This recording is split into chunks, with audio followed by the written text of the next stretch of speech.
গোলাম চাচা, আরও উপস্থিত আছেন অত্র ইউনিয়নের প্যানেল চেয়ারম্যান শহীদুল চাচা, অত্র ইউনিয়ন বিএনপির সহসভাপতি মোশারফ চাচা, অত্র ইউনিয়ন বিএনপির সহসভাপতি মিলু ভাই সহ উপস্থিত অত্র ওয়ার্ডের সকল নেতাকর্মী এবং অন্যান্য ওয়ার্ডের সভাপতি সেক্রেটারি সহ সকল নেতাকর্মীকে আসসালামু আলাইকুম, হিন্দু ভাইদেরকে আদাব।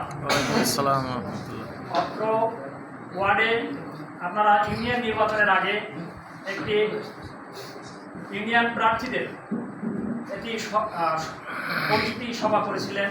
সেই পরিচিতি সভায় আমি উপস্থিত থাকতে পারিনি সময় সংকীর্ণতার কারণে, এবং আমার দুলাভাই অসুস্থ ছিল।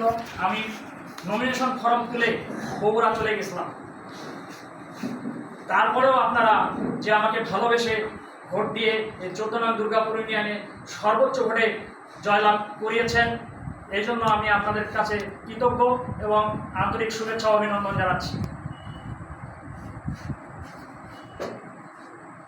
জাতীয় পার্টিকে আমরা আওয়ামী লীগের দোসর হিসেবে জানি। ঠিক তেমনি 1986 সালে এরশাদের পাতানো নির্বাচনে আওয়ামী লীগ এবং জামাতে ইসলাম এরশাদের এই পাতানো নির্বাচনে অংশগ্রহণ করেছিল। চট্টগ্রামের লালদিঘি ময়দানে সেই সময় শেখ হাসিনা বলেছিল যে এরশাদের এই পাতানো নির্বাচনে যে অংশগ্রহণ করবে সে জাতীয় বেঈমান। পরবর্তীতে জামাত এবং আওয়ামী লীগ এরশাদের সঙ্গে আঘাত করে নির্বাচন করেছিল। সেই নির্বাচনে জামাতে ইসলাম 10টি আসন পেয়েছিল। আমাদের সবার এক কথা যে আগামী যে নির্বাচন, সেই নির্বাচনে মিঠাপুকুর 5 আসনে খানের শীষ প্রার্থীকে জয়লাভ করাতে হবে। সেই লক্ষ্যে সবাইকে সংঘবদ্ধভাবে কাজ করতে হবে।